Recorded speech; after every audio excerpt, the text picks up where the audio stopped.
este triple de Basile.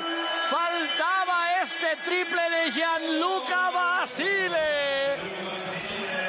Espectacular también Basile. Se ha sumado a la fiesta. Y Ricky, como un niño encaramado a lo alto de la tarima del banquillo azulgrana. Nadie se querrá perder su campus este verano en el Cullell, con Joan María Gavaldà en la organización del mismo.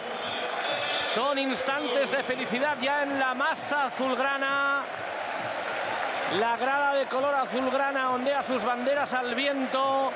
Papalucas, desesperado, ni va a encontrar oposición prácticamente ya en este lanzamiento que finalmente deja en manos de Childress. Es de 3.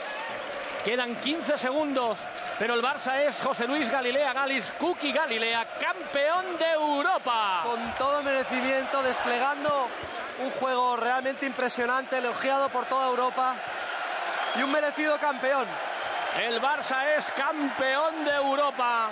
El Barça gana en París con un marcador capicúa 86-68, 8-6-6-8.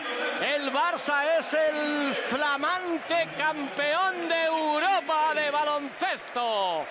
Y ahí tenemos a Ricky cortando las redes, un clásico. Todos los recuerdos son valiosos en un momento tan bonito y bueno, felicitar por supuesto al FC Barcelona.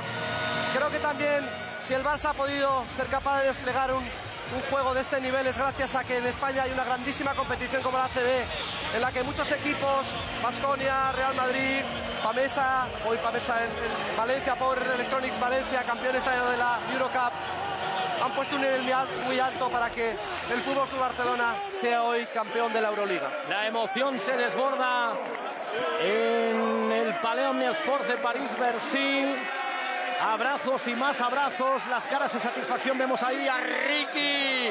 ¿Quién se lo iba a decir cuando debutó con 14 años en la Liga ACB? Fue en Granada de la mano de Aito, abrazado a Grimau, a Trias, a Lorbeck.